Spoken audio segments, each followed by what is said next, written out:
Avec toi. Le Seigneur soit avec vous. Évangile de Jésus-Christ selon saint Jean. Gloire à toi, Seigneur.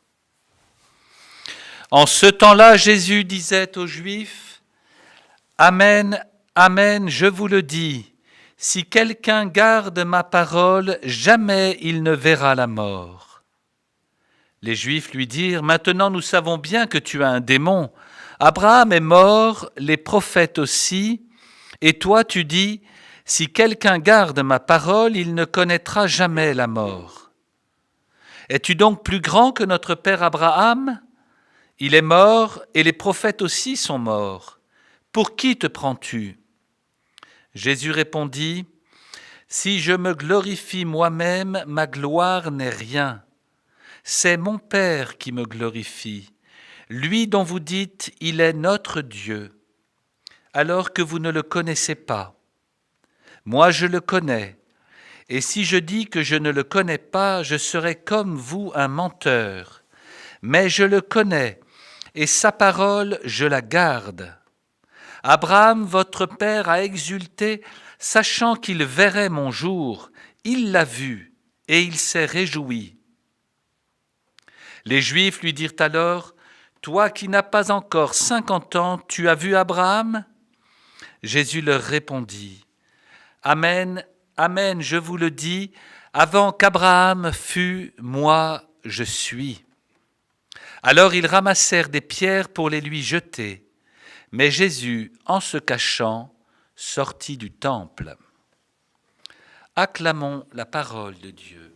Louange à toi, Seigneur Jésus.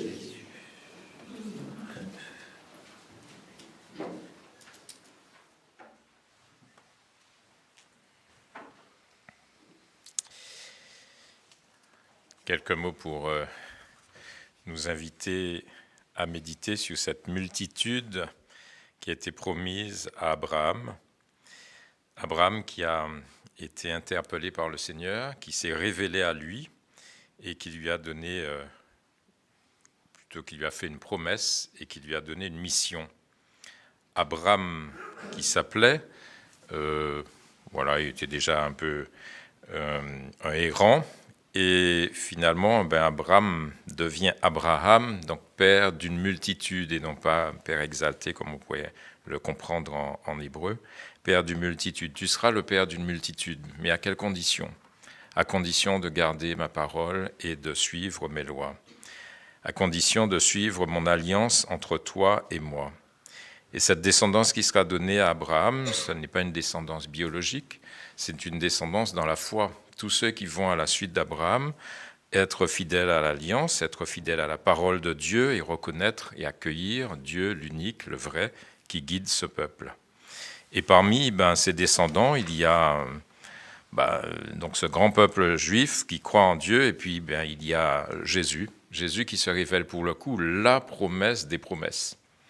Non pas la promesse faite à Abraham seulement, mais à toute l'humanité, le Sauveur, le Christ, l'envoyé de Dieu qui va sauver toute l'humanité. Et donc, j'aime bien cette réflexion des Juifs quand Jésus dit « Si quelqu'un garde ma parole, il ne verra jamais la mort. » Et donc, si vous êtes fidèles à ma parole, vous ferez partie du peuple de Dieu, de mon peuple. Et donc, il se réfère à Abraham et les autres, les Juifs, disent tu n'as même pas 50 ans, et Abraham est mort, les prophètes aussi, et tu n'as même pas 50 ans, tu dis que tu as connu Abraham. Effectivement, Abraham est mort il y a longtemps. Mais en fait, d'Abraham, de quoi il s'agit plutôt ? Quelle est la finalité ? C'est que Dieu puisse avoir un peuple, ou plutôt que le peuple puisse reconnaître Dieu, l'unique, comme son Dieu, et comme le créateur de l'univers. Le Dieu qui veut nous accueillir comme ses enfants, nous redonner notre dignité de fils et filles de Dieu. C'est là l'objectif, afin que nous puissions nous tourner vers Dieu, comme on disait au début, nous tourner vers Dieu pour l'acclamer, le glorifier et rentrer dans sa communion, la communion avec Dieu.